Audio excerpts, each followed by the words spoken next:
and a lot of people say this a lot when they, in reference to great musicians, like when they say like it doesn't matter the situation, it doesn't matter what they play, it's always gonna work and it's gonna sound good. You know what I mean? So that's how I felt when I was playing with them. It's like they were just breathing the music. You know, and it's like that level of freedom where it was just like it didn't matter complexity, it didn't matter whatever it was.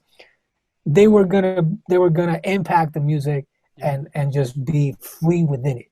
So once I saw that, I was like, that's what I want.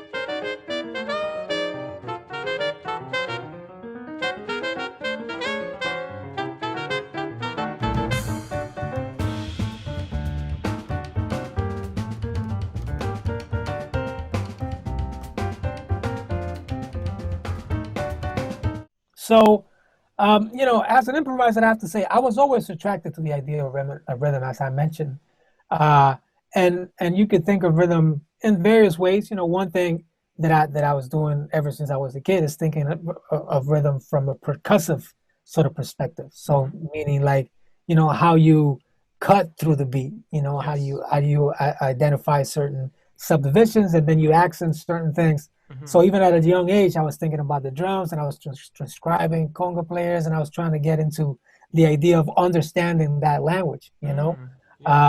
And then, you know, as I got a little older and started kind of like being exposed to things that were a little more complex and also more, maybe a little more conceptual in terms of how they dealt with rhythm, I became really, really attracted to the idea of the theory of rhythm, right? How you can kind of use theory to create rhythmic ideas, you know, and that's something that I've sort of become enamored with, both in my writing and also in my playing. You know, thinking about rhythm.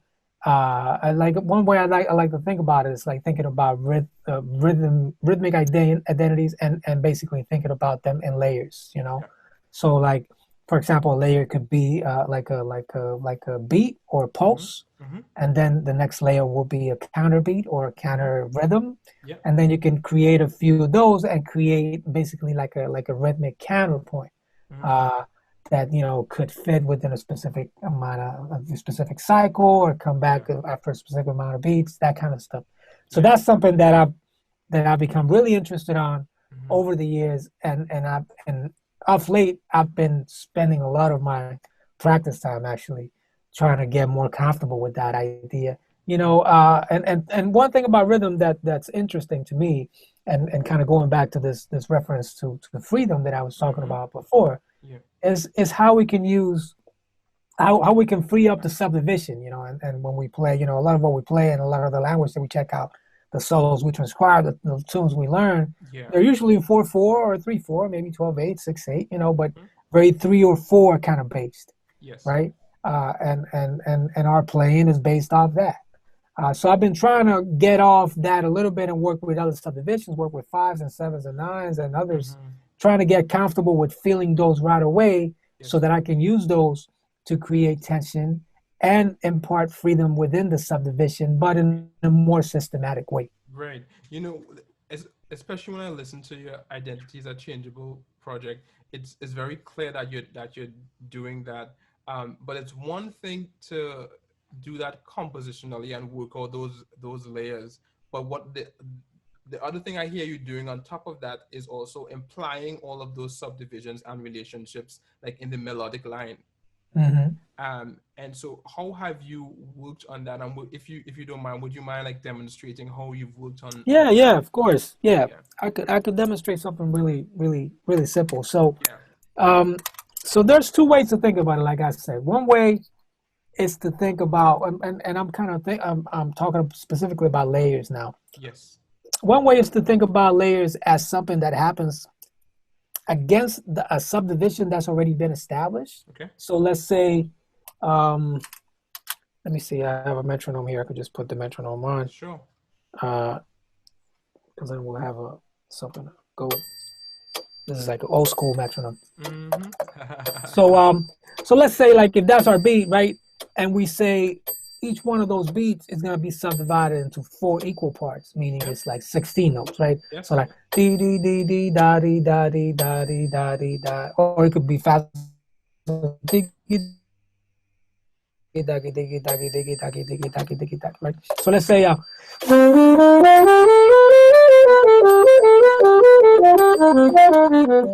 right? And as I'm playing that, I'm phrasing it also in groups of 4. So I'm thinking da dee da da dee da do da dee da do da dee da do dee da, right? So let's say if I do the same thing, so it's the same subdivision in groups of 3, then I get a counter rhythm, right? Yes. So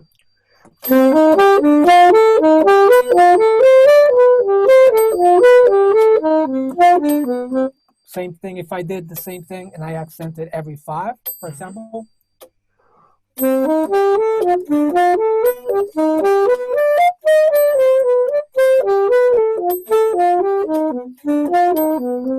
Or every 7, or every, or whatever I want to do. So that in itself is opening the door for me to say, I already recognize what the subdivision is. Now I can use that subdivision, and by switching where the accents fall and grouping the subdivision differently, then I can create a cross rhythm. So like, 3 against 4, 5 against 4, et cetera, right? So it sounds like what you're doing is you have the big beat or the main pulse. Yeah. And then you choose a subdivision of that main pulse as like the main grid.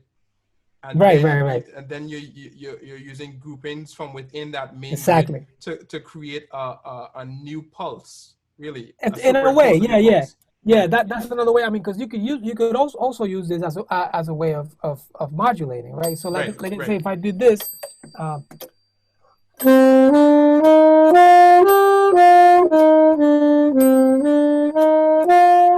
And that's very obviously the same. 1, 2, 3, 4, right? But if I this,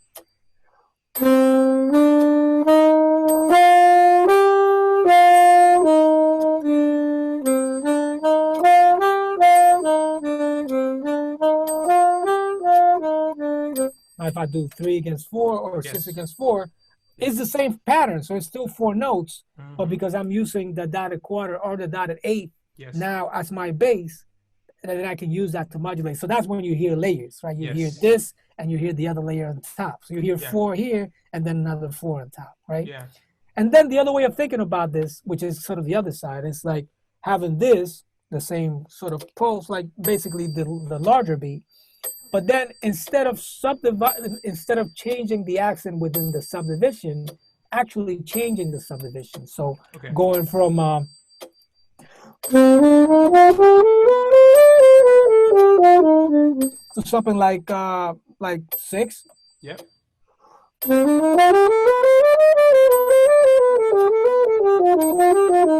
Right, which is really familiar for us, or something that's less familiar, like 5s.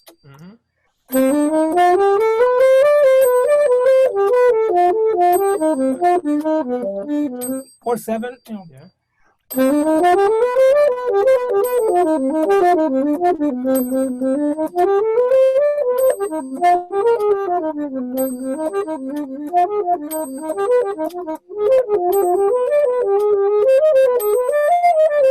right? So a lot of what I practice with this stuff is basically like going back and forth, like going from this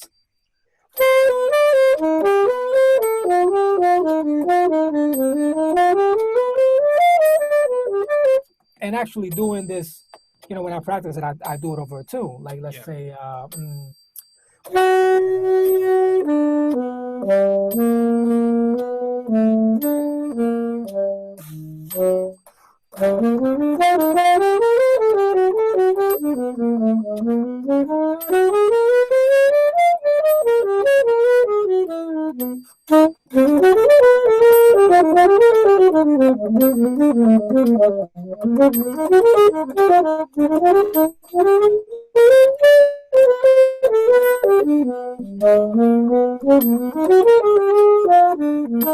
so kind of going back and forth between 4 and 5 over a series of changes. So it's a process, right? It's a process for me. For me, it's like understand the theory, then put it in practice, and then add harmony, so you can add another layer. Yeah, man. this is so interesting. Like just seeing you demonstrate it and break it down, because it's so clear when I especially when I listen to the Identities Are Changeable project. Like it's I've always heard that sort of polyrhythm thing happen within the rhythm section, but when it's also implied, and I think it's so creative the way that you wrote certain sections within like certain tunes where one section of the band might break out into one subdivision, and the other section might break out into another section, and then they collide at one point, but then you're also like implying and moving in between. It's a really, really it's really engaging, and it's kind of reminiscent of that whole idea of freedom as well. Yeah, thank you, man. Thank you. Yeah, I mean, that's all that music is really built of the same kind of theory, where like you kind of building these layers, and then you kind of cross-fading or mutating, between layer and layer, and creating this effect of like getting a little faster, getting a little slower, but always kind of having a reference between the layers. Yeah, and of course the process of developing that has to be you taking it, breaking it down into smaller parts, and really allowing your ear to hear when the cadence changes, depending on the meter too, because it's clear within the melodic line also. Right. And to be honest, for me, like the main thing about this kind of stuff is like being able to internalize it away from the horn first. Being able to sing these rhythms and tap them and sort of understand the theory and the counterpoint that's happening, so that when I play it, I can actually feel it. So I wouldn't jump in the horn if I didn't already understand what was happening rhythmically. Right. Okay. Amazing, man. Yeah, it's been a real pleasure to have the opportunity to chat with you about your career and some of the things that you value as a saxophone player. I want to wrap up this conversation with a segment I like to call 3, 2, 1. It's a rapid fire question. So we want to share 3 albums that have been influential for you, 2 saxophone players, and then leave the audience with 1 piece of advice.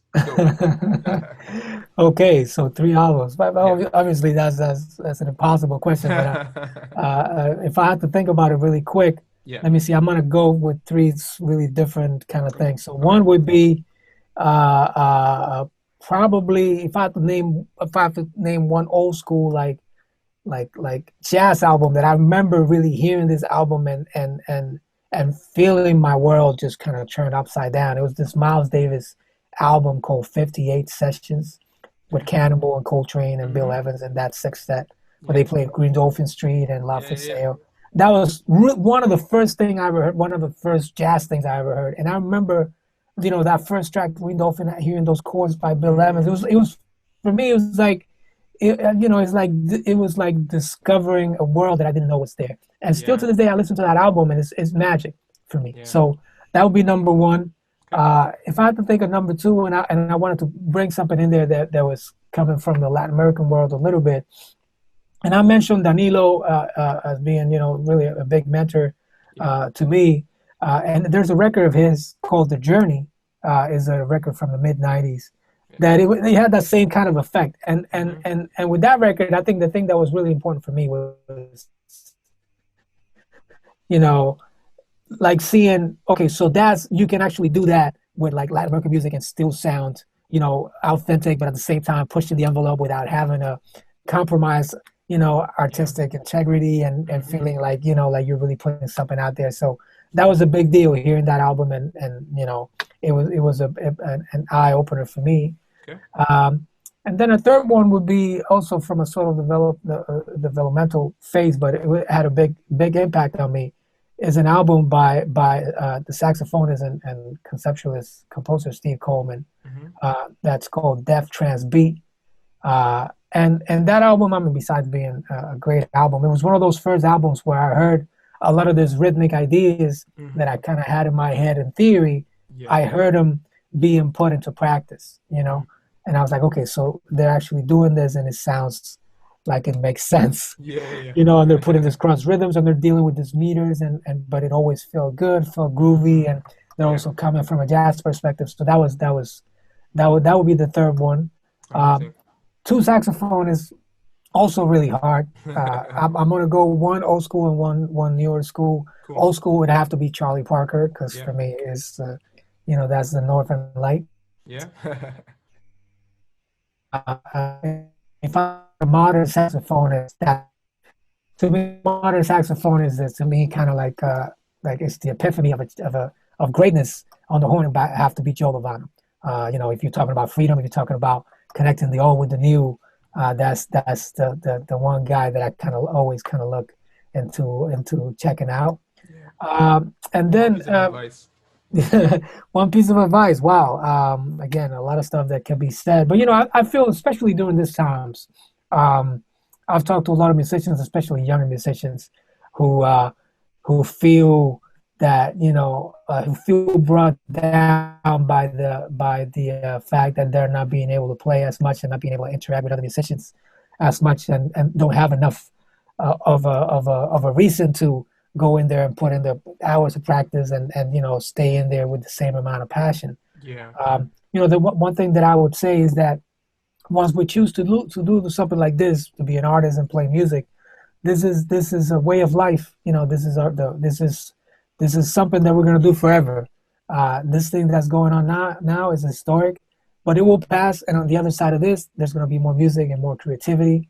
So the one piece of advice for me, and this is something that I have to remind myself of every day, is to stay hungry, stay focused, stay passionate, and be ready, and be ready when that opportunity comes, when that door opens up. You want to be able to be at your best. Yes. So that would be my advice. Stay hungry, stay focused, and be ready for that opportunity when it comes. That's great advice, man. I'm gonna definitely take that for myself as well. I'm gonna go one step further with this because I think a lot of times as creative people, as musicians, as composers, we're always called upon to be that or to show up as the musician. Yep. But you're also a father. You're also a husband. So how do you balance family life with your career? Well, that's a really interesting question, man, because I think, one of the things that happens with age is that, priorities, they start, you have to balance out your priorities with other things. Like, like I said, when I went to college, I practiced 8 hours a day because I didn't have to do anything else. Yeah. I didn't have any responsibility. I have to worry about anything else but practice and get better. And nowadays, you have to think about all these things, about how you're going to be, part of your family and provide for them and be part of who they are. I mean, as musicians, we travel a lot too. So it's like you're trying to, balance that out with like being at home and trying to connect with that. So I definitely feel that, having a child and being a husband, being a father,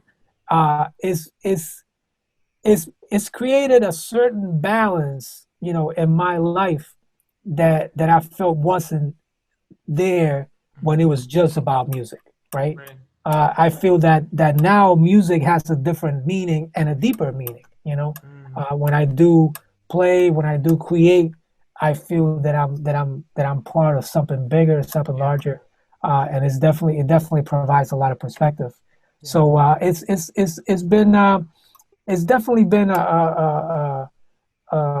it's definitely been a joy, I feel, to grow into these situations and see how you get to adapt while still doing what you love, but also being around people you love and bringing your love out in other ways. Yeah, that's amazing, man. It's been a real pleasure again, just being able to chat with you about your career. And as I mentioned earlier, you've been a huge influence on me as a saxophone player, as a composer, as someone coming from the Caribbean and trying to pursue, the jazz tradition and finding your own ancestral DNA through, finding your root and so on. Is real that your journey has influenced mine as well. So thank you, bro. Yeah, man. And if you're listening and you want to check out Miguel's music a little bit more, you can visit miguelzenon.com. You connect with him on Facebook, on Instagram, under his name, Miguel Zenón. Is there anything that you're currently working on that you want to share, Miguel? You know, not really, man. I mean, this situation, I've kind of stalled things. Mm-hmm. I'm basically just trying to stay on top of the horn, Mm-hmm. trying to stay creative, writing a Yeah. little bit of music, kind of little by little, and Okay. and trying to conceptualize things. But just I'm really optimistic about what's coming, and really looking forward to connecting with folks again and Yeah. making music once again. Okay, great. Well, I'm definitely going to be in touch with you more. And thanks again for taking the time. I hope that this conversation, everyone who's listening, I hope this conversation was both encouraging and inspirational for you. And it's going to help you to keep taking ground in your personal, creative, and professional journey. So thanks for listening, and I'll catch you guys on the next episode. Thanks, Miguel. Thank you, brother.